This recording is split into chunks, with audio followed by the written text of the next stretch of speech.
Calvin's Institutes of the Christian Religion, Book 1, Chapter 13, The Unity of the Divine Essence in Three Persons Taught is the beginning of the title there. We're going to look at the first three sections. Here, Calvin is developing a biblical doctrine of God, in particular on the Trinity.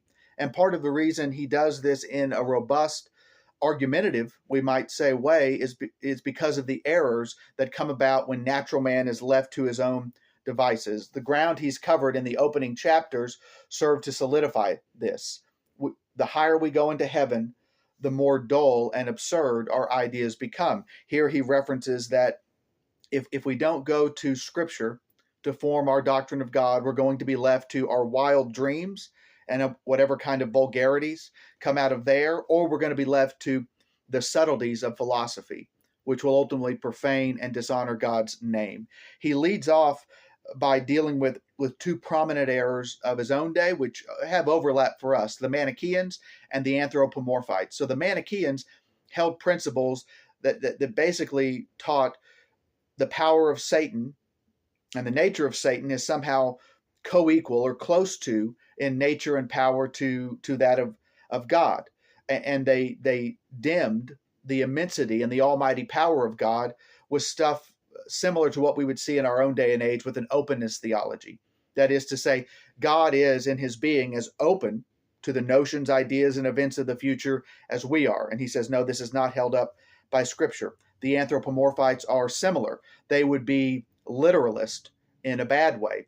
Since Scripture says, well, God sees, God hears, God uses the strong hand to deliver his people, that God must literally have those things. And he says, no, you misunderstand Scripture's accommodation to us. It's like a nursemaid lisping to infants, or we might say it's like a mom or a midwife or a daycare worker doing baby talk to babies. We need to understand that God is so immense and incomprehensible. That is how he must speak so that we can get language to understand it. Section 2, he begins to delve into the doctrine of the Trinity with the use of the terms subsistence, or we might say substance, and essence. That is, this doctrine of the Trinity is something found in Scripture, even though it's an extra biblical term or terminology, which he'll defend in the next section. That the brightness of God's glory is seen in this, that there are three persons, persona, or from the Greek, hypostasis, and yet one united essence. We don't confess, as the Athanasian Creed would say, three gods, but one God in three persona, three persons. And he delves into a rather complicated argument that whether you slice it from the Latin angle with the language of persona or the Greek side, hypostasis, it's still getting at the exact same point, where yes, there is mystery, but there is unity. As differing as the words might be, you could say there are three persons and one essence. There are three subsistences, Father, Son, and Spirit, and one essence. There are three hypostasis and one essence. It's all getting at the exact same notion. He then gets into the need for extra biblical terminology to defend those things because they are useful and helpful to us, even though he says, look, we are always in subordination faithfully to whatever Scripture teaches. Scripture rules us, Scripture guides us. And so anytime we employ extra biblical terminology, we need to use it sparingly and modestly, and there needs to be an occasion to do so. That is something Scripture is presenting us with.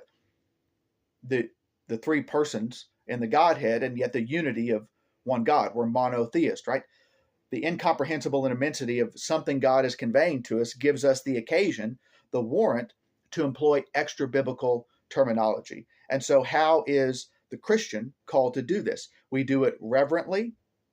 We do it with faithful subordination to Scripture, and we're modest with it. We don't just start coming up with terms willy-nilly without occasion because we want to conceive of God in a certain way.